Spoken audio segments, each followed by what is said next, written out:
बिस्मिल्लाहिर्रहमानिर्रहीम। खंडर पड़ी हवेली की भूत की कहानी।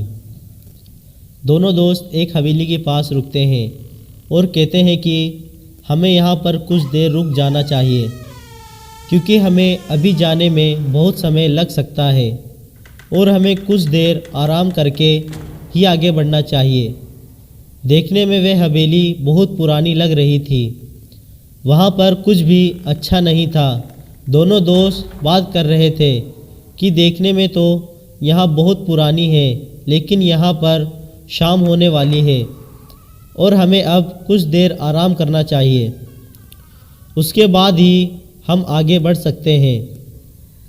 अपनी बाइक को वहाँ पर रोकते हैं और अंदर जाते हैं। वह दोनों दोस्त अपने गांव जा रहे थे और उनका गांव एक ही था, इसलिए वे बाइक से सफ़र करके गांव पहुंचना चाहते थे, लेकिन किसी कारणवश उन्हें देरी हो गई, जिसकी वजह से उन्हें रात के समय में आगे बढ़ने के लिए थकावट को महसूस करना पड़ रहा था, जिसकी वजह से वे कुछ देर यहाँ पर आराम करना चाहते थे। उसके बाद वहाँ पर रुकना नहीं चाहते थे। वे अपने गांव में जाना चाहते थे, लेकिन उन्हें आराम की बहुत ज़रूरत थी, जिसकी वजह से अंदर जाते हुए हवेली को देखना भी चाहते थे, क्योंकि देखने में बहुत ही बड़ी नज़र आ रही थी और अब खंडर हो चुकी थी। वहाँ पर कोई नहीं होता था, इसलिए उन्हें कोई समस्या भी नहीं थी। वे अंदर घूम रहे थे। उसके बाद उन्हें निकलना था क्योंकि शाम हो चुकी थी और रात होने के बाद उन्हें सड़क पर अपना वाहन चलाने में समस्या हो सकती थी। लेकिन जैसे ही वे हवेली के उस कमरे में जाते हैं जो कि बंद था, उस कमरे में से कोई आवाज़ आ रही थी। देखने में वह दरवाज़ा बहुत जाम हो चुका था। वह आसानी से खुल नहीं रहा था। दोनों दोस्त बहुत मुश्किल से दरवाजे को खोलते हैं क्योंकि उन्हें उस कमरे में से आवाज़ आ रही थी कि जैसे कि लोग आपस में बात कर रहे हैं। यही कारण था कि वे दरवाजे को खोलकर देखना चाहते थे कि वहाँ पर कौन है, जबकि यहाँ पर तो कोई आता नहीं। कुछ समय बाद में दरवाज़ा खुल जाता है, लेकिन उस कमरे में कोई नहीं होता, मगर उन्हें बहुत अच्छे से सुनाई दे रहा था। यहाँ पर कुछ लोग बात कर रहे थे। बातें समझ में नहीं आ रही थी, लेकिन उन्हें वहाँ कोई नज़र भी तो नहीं आ रहा था। पहला दोस्त कहता है कि अब हमें यहाँ से चलना चाहिए। मुझे कुछ ठीक भी समझ में नहीं आ रहा है और मुझे कुछ ठीक भी नज़र नहीं आ रहा है, इसलिए वे उस कमरे से बाहर निकलने की कोशिश करते हैं, मगर वह दरवाज़ा बंद हो जाता है।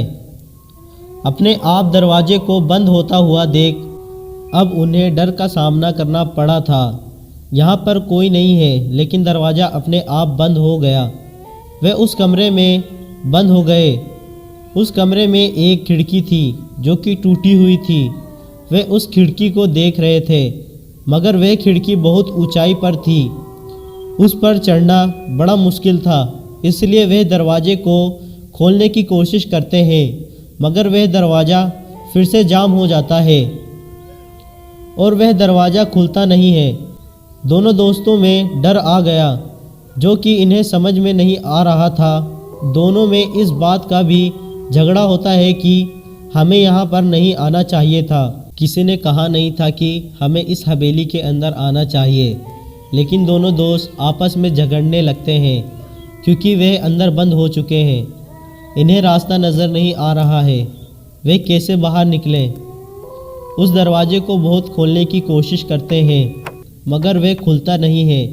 इसलिए दोस्त कहता है कि अब हमें झगड़ना बंद करना चाहिए और उस खिड़की पर चढ़ना चाहिए जो कि खुली हुई है। शायद ये हमें बाहर निकाल सकती है। पहले दोस्त के ऊपर पैर रखकर दूसरा दोस्त उस खिड़की के पास पहुंच जाता है और उस जगह पर बैठ जाता है।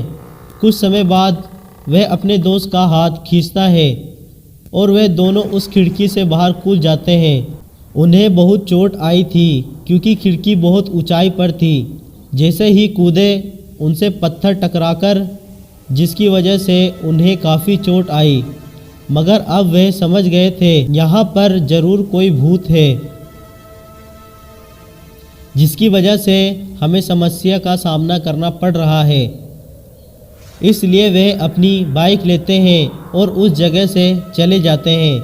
अब वह इस हवेली में वापस नहीं आने वाले। इस तरह की दिखने वाली हवेली में भी शायद जाना नहीं चाहेंगे।